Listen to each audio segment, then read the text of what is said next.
There's a saying throughout the New Testament, the stone that the builders rejected has become a cornerstone. Jesus said it to the Pharisees, Paul repeats it in the book of Ephesians, and even Peter talks about it in his first letter. But what does it really mean, and where does it come from? Jesus says it when he's being approached by the Pharisees, of basically saying, like, the person that you think is the Messiah isn't it. In fact, the Messiah is going to be a person that you're going to reject. But for you to really understand the phrase, you really need to understand where it comes from. In our reading today, we've read Psalm 118. It's kind of a lengthy psalm, so I'm not going to read the entire thing to you.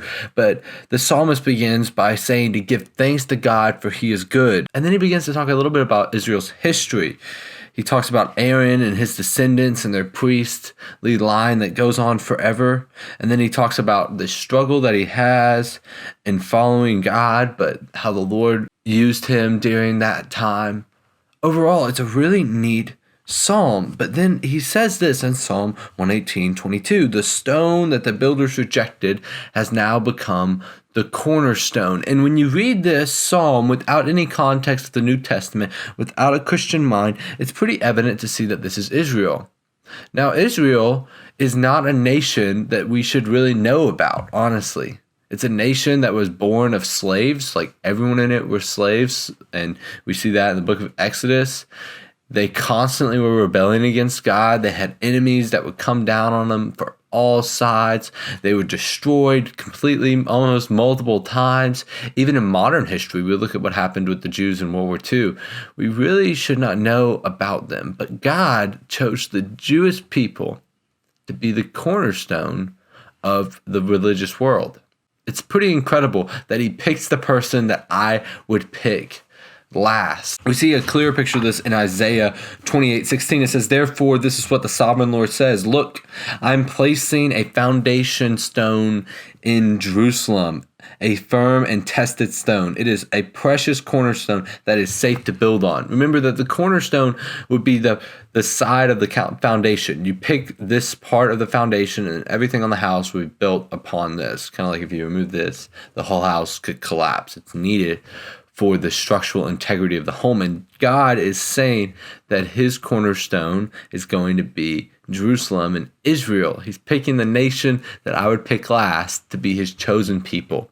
And in the same way, when Jesus steps on the scene, he's the person that you'd probably pick last. In Isaiah 53, it says there was no beauty or majesty to attract us to him, nothing in his appearance that we should desire him. He was a carpenter's son. He wasn't educated. He did not have the resume to be the Messiah. However, that's who the Messiah actually is. It's the person that a lot of us would pick last, the cornerstone that we reject. And when Jesus or the other apostles are saying that Jesus is the cornerstone, that's a huge deal.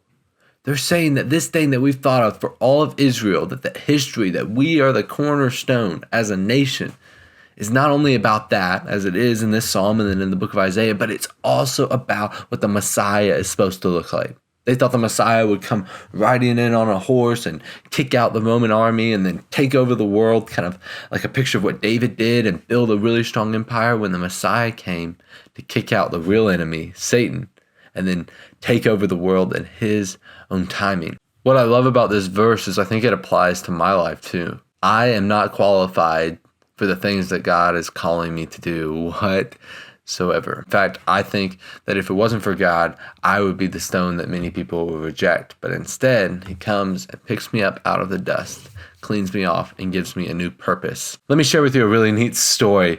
When I go to Malawi, Africa, my favorite game to play with kids that's really easy and you don't need a translator to do it is I'll pick up a stone that would be about this size. This is a little USB drive. And I'll put it in my hand, put it behind my back, move it to a different hand, and I'll ask them to choose which one's it in, which one's it in. And they'll pick one, and then I'll do it again and do it again. What's so incredible about this story is that when I went into this village, that stone had probably sat there for hundreds or thousands of years. But what did I do? I picked it up, I cleaned it off, and I gave it a purpose. In the same way, God picked me up out of the dust, cleaned me off, and gave me a purpose. And the stone that the builders rejected became the cornerstone. God, as Jesus, he didn't need to be picked up and cleaned off, and he's the foundation of the church. But it's a beautiful picture that God uses the things that we often reject. Anyways, thanks so much for watching. I'll see you back here tomorrow as we continue to read through Scripture together.